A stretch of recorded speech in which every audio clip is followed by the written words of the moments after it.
Good morning India. तुम मालिक नहीं हो, तुम सेवक हो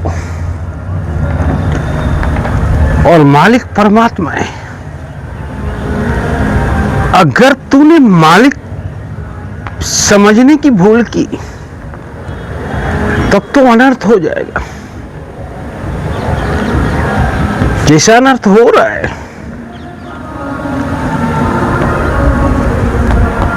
तुझे परमात्मा ने सेवा करने का मौका दिया है, और जिस दिन तू अपने आप को मालिक समझोगे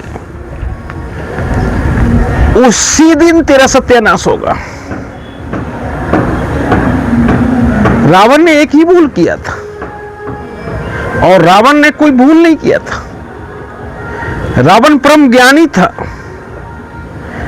रावण तीनों लोक का विजेता था, रावण विद्वान था और रावण से बढ़कर तपस्वी इस पृथ्वी पे पैदा ही नहीं हुआ। पर रावण ने एक भूल किया, वो अपने आप को मालिक समझने लगा और जिसके कारण रावण का सत्यानाश हुआ। आपने महाभारत देखा होगा, महाभारत में दुर्योधन ने भी अपने आप को मालिक समझने की भूल की और जिसके परिणाम स्वरूप कौरव का सत्यानाश हुआ। और आज की राजनीति में भी बहुत सा राजनेता मालिक समझने का भूल कर रहे हैं और यही सत्यानाश का कारण हो सकता है।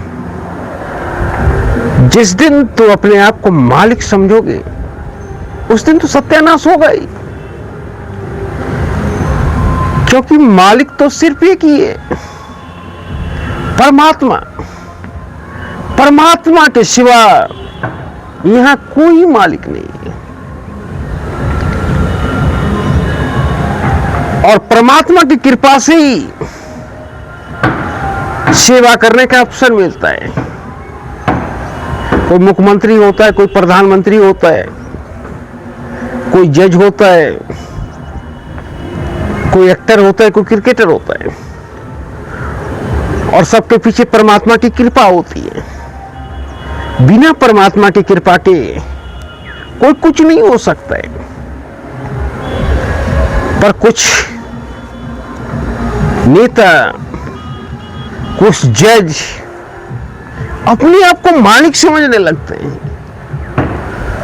और यही उनका पतन का कारण होता है।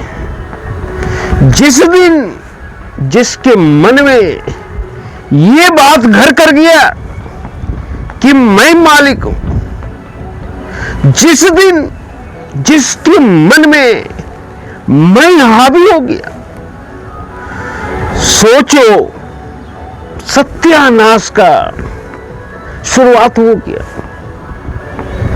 मैं का हावी होना मतलब अहंकार का प्रवेश कर जाना, और जब अहंकार किसी भी शख्स में प्रवेश करता है तो उसका सत्यानाश ही होता है।